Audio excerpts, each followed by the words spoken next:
ఈ రోజు ఒక ఐవీఎఫ్ ట్రీట్మెంట్ లో ఏమేం జాగ్రత్తగా తీసుకోవాలి.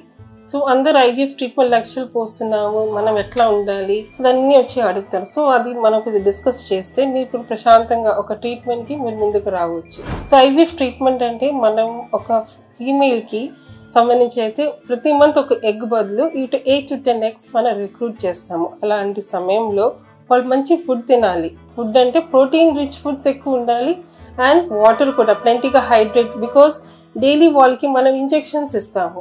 సో ఇంజెక్షన్స్ బాగా పని చేసుకోవాలంటే బాడీ హైడ్రేషన్ బాగుండాలి. ఇంకొకటి exercise, pelvic exercise like dumbbell exercise ఉంది, స్క్వాటింగ్ ఉంది. And especially squatting it improves the pelvic blood flow. So అలాంటివి మీరు తీసుకుంటే it will help you in the long way. So మీరు అది తీసుకోండి. ఇంకొకటి డయట్ అంటే ప్రోటీన్స్ అంటే ఎక్కువ animal proteins like fish, mutton అదని ఎక్కువ తీసుకుంటే మీకు బాగుంటుంది. ఇంకా వెజిటేరియన్ అనుకో మీరు దాల్, సోయా చంక్స్ అదని తీసుకుంటే అండ్ ఎస్పెషలీ ఫ్రూట్స్ కూడా ఫ్రెష్ ఫ్రూట్స్లో berries, vitamin C rich berries అని తీసుకుంటే మీ బాడీలో యాంటీ ఆక్సిడెంట్ లెవెల్స్ ఎక్కువ ఉంటాయి. So that improves the gamete quality. ఇంకా మగవాళ్ళకి ఎట్లాంటి ఏదైనా లైక్ స్మోకింగ్, ఆల్కహాల్ ఇలాంటి ఏదైనా అలవాట్లు కానీ ఏదైనా టొబాకో చూయింగ్ అలాంటివి ఉంటే అవన్నీ ఆపేసేయాలి. Because it affects the quality of the sperm. కొందరికి బాగానే ఉంటుంది, బట్ దట్ నెసెసరీ మీన్ అది బాగుందని లేదు. అలాంటి అలవాటు ఏదైనా ఎప్పటికైనా అది బాడీ గ్యామెట్స్కి డ్యామేజ్ చేస్తుంది.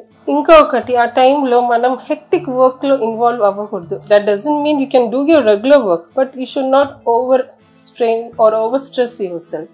సో ఇంకొకటి ఆ టైంలో మీకు రిలేటివ్స్లో ఏదైనా it is a stressful condition, ఇంత మనం ఖర్చు పెడుతున్నాము, ఇది ఎట్లా ఉంటుంది. So take your help, close friends, మీ రిలేటివ్స్ని కూడా హెల్ప్ తీసుకోవచ్చు. ఎస్పెషలీ మన రెగ్యులర్ ఇంజెక్షన్స్ చేసే టైంలో ఎట్లాంటి హెల్ప్ మనకి అవసరం లేదు. కానీ ఎంబ్రియో ట్రాన్స్ఫర్ అయిపోయినాక రెస్ట్ ఉండాలి. ఒకవేళ దేవుడి దయ మనకి రిజల్ట్స్ కూడా మంచిగా పాజిటివ్గా ఉంటే 9 months. సో ఒక్క లైఫ్ టైం మనం ఒక ఇన్వెస్ట్ చేసాము, అది రిజల్ట్స్ బాగుండాలి అంటే ఆ టైంలో ఆ కేరింగ్ కూడా అలాగే ఉండాలి. అలా ఉన్నప్పుడు మనకి సక్సెస్ బాగుంటుంది, డిసప్పాయింట్మెంట్స్ రాదు అండ్ లాంగ్ రన్లో ఫస్ట్ అటెంప్ట్లోనే మనకి సక్సెస్ అయ్యిద్ది.